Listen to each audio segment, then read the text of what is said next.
this story is true. Well, most of it. It was the end of a long bad time. The fall of 1955 in the heartland of America. Tama County Juvenile Home in Tama, Toledo, Iowa, just off Highway 30. Had this tall red brick chimney that stuck up out of it like a marker. I can remember others. Tall red brick chimneys sticking up out of the flat Midwestern landscape. Nebraska, Iowa, Illinois. Gone in razor straps. 5 long razor straps in Tama County Juvenile Home, hanging right from the walls where you could see them. They had holes on the end so that they whistled to make tattoos, hanging right there and all the way down to the showers. Tama County Juvenile Home. The best and the worst. Best because it was the last. Worst because the razor straps were harder to take the older you got. Best because I met Gary Welch and we discovered Shimmer. Gary was shorter than me, had sandy-colored hair, and a big honker of a nose that stuck so far out you could see of it. I'm sure Glenn doesn't have much nose here because I spent a lot of time with him. He came from the biggest city of the States, Des Moines. He was a year younger than me. I was almost 16. I met him during a fight. He kept on sticking his chin out at Dewey Wheeler and getting it popped. Man, he was a little guy. And old Dewey, man, he had these big sharp knuckles you could cut grass with. But old Gary, he kept on coming at him. Whack, whack, whack, whack, whack. Man, Dewey would have totally dismantled the lad if Teach Brewer hadn't stepped in and stopped it all. Now, Teach Brewer, he was a big black kid. Call them Negroes in 55. Yeah, well, he was called Teach because he had the biggest set of pecs in the home. A light-skinned black kid with the fastest hands I've ever seen. Well, old Teach started pushing Dewey back, calling him trash face and Mongo boy. Short for Mongoloid. Dewey wasn't that smart. And old Dewey started backing off, kind of waving like he was saying goodbye to a girl that didn't like him.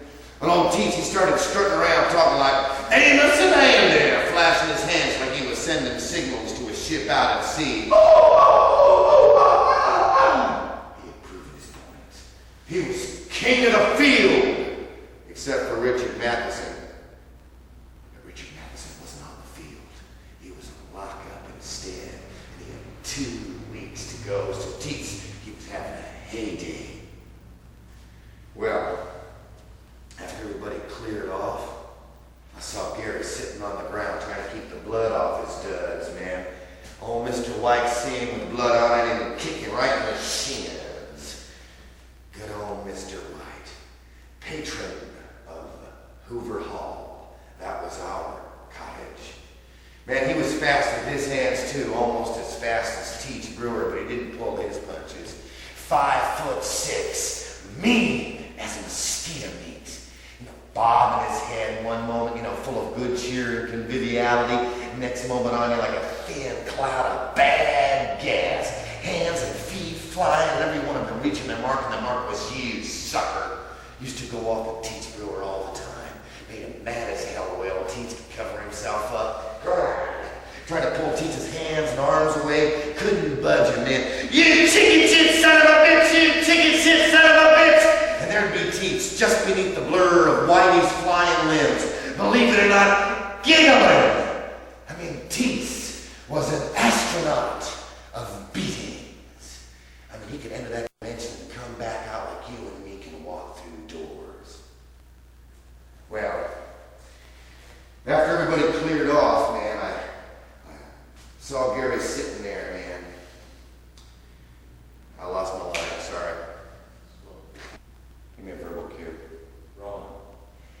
He can enter that dimension like you and me can walk through doors.